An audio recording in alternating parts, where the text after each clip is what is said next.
This woman looked at the heartwarming scene of her ex-husband and their kids.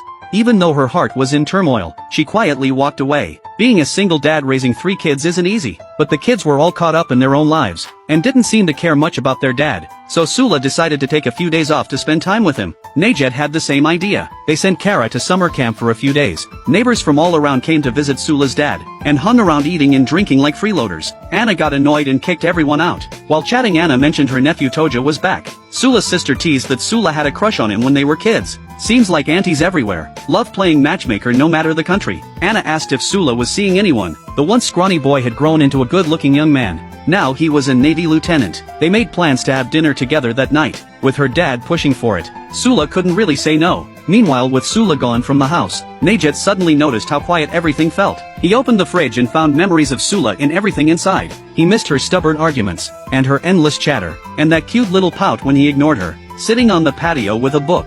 He thought he saw Sula by the pool again. He just couldn't focus on reading anymore. Meanwhile, Hannah found out Sula's true identity, and looked into her family, realized her brother was their driver, and their dad had recently gotten sick. Clearly she was scheming something again. Sula's sister didn't want to answer the housekeeper's call, so Sula picked it up for her. Hearing that it was Sula on the phone, Najat asked the housekeeper to hand it over, pretending he wanted to check on Sula's dad. Sula's sister tried to mess with her, and yelled for her to come cook, saying Toja would be joining them for dinner. Sula explained he was just an old neighbor visiting her dad, but her sister exaggerated, saying he was super handsome. Najat couldn't sit still and came over again. They chatted into the evening. Anna shared how back then, Sula had chased after Toja as a kid, thinking if Anna and her dad got together, she could be with Toja. She even wrote a letter, asking Anna to marry her dad. Sula explained she was only 9 at the time. Just then Toja finally showed up. Seeing how warmly he greeted Sula, Najat's smile started to fade. The whole dinner felt like it was just between Sula and Toja. He had so much to say to her.